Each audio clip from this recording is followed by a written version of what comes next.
Ken, Rochdale fighting for their lives. As we know, nothing comes easy. And some good results under the new manager as well. And as you say, another side that are down there and in the mix and will be fighting for their lives. And excellent result in the week, and we'll be looking forward to the Fratton Park game, I'm sure. And so we'll be giving everybody our usual respect, and we will with Rochdale. But it's our home game. We've got at the moment our crowd in a very positive place, and we want to work hard to keep them there with a good performance. We'll have to earn that. It's not something that we can just turn up and give them, but from the run that we've had, we should be gaining confidence now, and we should be looking forward to the game. You had two different performances up there against them, 2 victories. Does that give you any extra knowledge or any extra advantage? And quite often close games as well we've had with Rochdale, because in terms of going forward as well, they compose your threats. And a very positive team, I find, generally. And for us anyway, we're going to have to make sure, particularly the start of that game, we're right on top of our game, engage the crowd well, make sure that we have both a balance of effort and quality, and if we can do that, it can be a good afternoon for us. If we fall below our standards, then it won't be, and it'll be hard work. So we have to make sure that that start to the game is a key.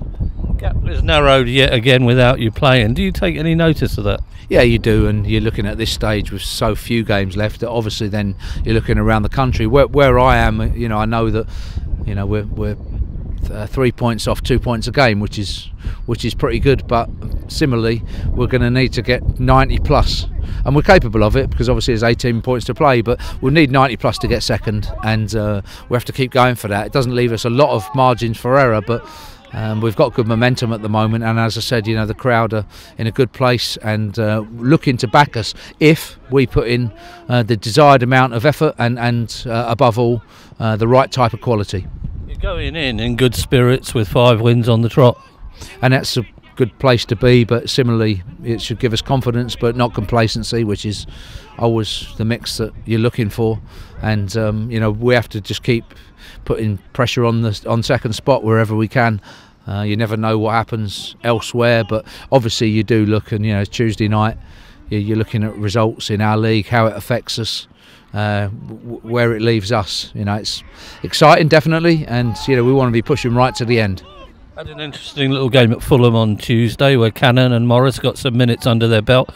Does Saturday come too early for them? For Morris, he was substitute last week. Cannon's has been out a lot longer, so we've arranged these games for those guys, Fulham and then Bournemouth next Tuesday as well, so that one, we can get people back from injury, but two, then keep our boys ticking over, because if they do come in, they need to be right up to speed, and it's very, very important. Shortly after Cannons and Morris is Solomon Otterball and Donahue, so we want to get our people fit. I think in terms of midfield, we're going to need midfield options. We're going to need midfield strength as we go towards some of the games coming up. It's going to be a key area for us, and having options in there is something that, because of the injuries, we haven't had in recent weeks, not necessarily needed, but I do think we'll need them in the weeks coming.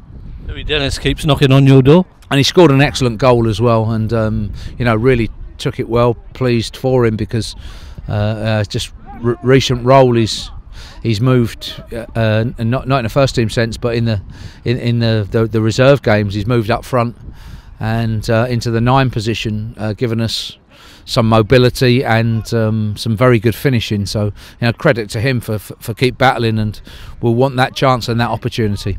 Weekend at Wembley, you had a go this side of the microphone. How did that go? You fancy more of that?